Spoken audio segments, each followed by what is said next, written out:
Module 2, Professor Patrick Griffin, Director of the Assessment Research Centre at the University of Melbourne, discussed the nature of collaborative problem solving and how as a teacher you can design and implement collaborative problem-based projects with your students. To follow up on this, Patrick is with us here again today, and I'm going to be asking him how teachers can go about assessing collaborative problem solving. In this session, you will get the chance to explore the forms of evidence required in assessing collaborative problem solving, as well as learn about the use of developmental progressions as an assessment strategy. What can teachers use as a framework for describing levels of student proficiency in collaborative problem solving?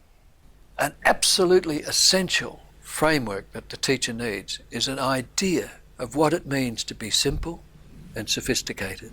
What does a student's behaviour look like if they've got lots of this thing? And what does a student's behaviour look like if they've only got a little bit of it? And what about the task?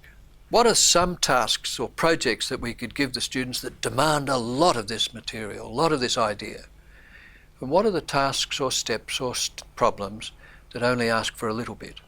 And can we line up the tasks that only ask for a little bit with the students who've only got a little bit of the skill? Because we give them a chance to succeed. And can we line up the tasks that demand a great deal of this material to the students who've got a lot of it and challenge them? But don't give the tasks that demand a lot to the kids who've only got a little, because you'll break their hearts. And don't give the kids who've got a lot the stuff that's only got a little bit, because you'll bore them to sobs. So the idea of simple to sophisticated, that progression of ideas. And that's not just about collaborative problem solving, that's about teaching. What are the various ways in which teachers can make use of the developmental progressions you've just described? We can think about different kinds of progressions. They're all developmental. They're all going from simple to sophisticated, from easy to difficult. When a derived progression is formed, and the examples of this are some of the PISA developmental levels or the TIMS developmental levels. When those progressions are derived, they're derived from observations, analysis of student performance on tests, on performance measures. It's the student's behaviour and the student's performance that determines the sequence, the levels. That's derived from data. We start working with these derived scales, and we've done that by looking at the kinds of behaviours that kids have identified. And we have identified the kinds of behaviours that are matched to kids with lots of this skill and kids that have a little bit of this skill. So we've been able to map out this progression for participation, perspective taking and social regulation, for task regulation or task analysis and knowledge building. So we've been able to map out these progressions from little bit of participation skills to high level of participation skills and so on. Teachers need to do their homework and read these progressions, and maybe once a term, once a quarter, take out the written prescriptions of increasing proficiency and just use a highlighter pen.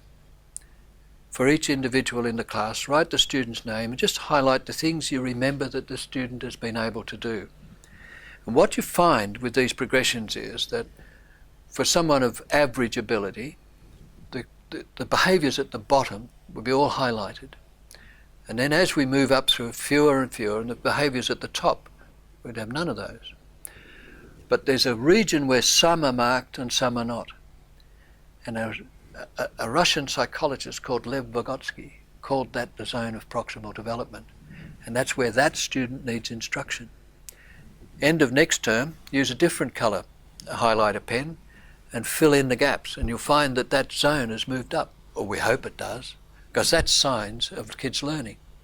So it's a real simple, informal assessment and recording model that is underpinned by really very sophisticated psychometrics. Can you talk us through the social and cognitive skills and behaviours teachers need to look out for in their students? Let's go back to the seesaw, okay?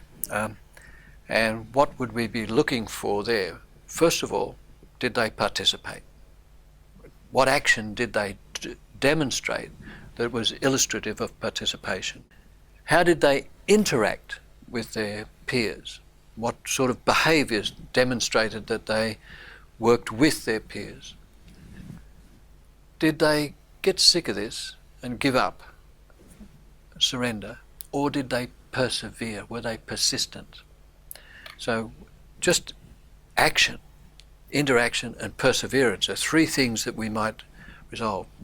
If I'm then working with you in the seesaw and I see you put a big rock and way out the end, and I say to you, I don't think my little rocks will balance it if you put it right out the end.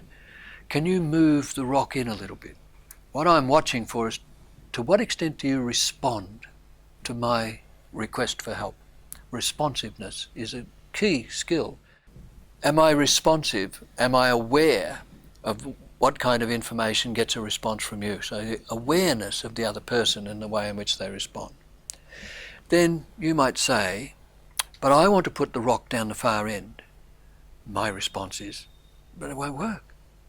I only got little rocks and I'd have to put lots and lots of little rocks right at the end of my seesaw. And you say, all right, let's try that. What are we doing? We're negotiating. And that's a key skill in collaborative problem solving. We've got to be able to see solutions together, work out the differences, and begin to understand how we come to a joint conclusion by negotiation skills. We need to have another type of behaviour, which our psychologists called metamemory. Whoa, what a term. It's just, how well do I know myself? And what do I reflect on when I'm thinking about the solution? And does my behaviour change and adjust from what I do? Then there's the next one, which is called transactive memory. Can I watch what you do putting rocks on the seesaw and make evaluations about what I should do as a result of that? We need someone to take responsibility. So there's lots of social skills. The action, the interaction, the persistence, the responsiveness for one another, the awareness of one another, the extent to which we can negotiate, think about our own behaviour, think about the other person's behaviour and act accordingly, and then finally take responsibility. So they're the social skills that we should be looking for in a collaborative problem-solving task. So the cognitive skills are equally complex and simple. Task analysis.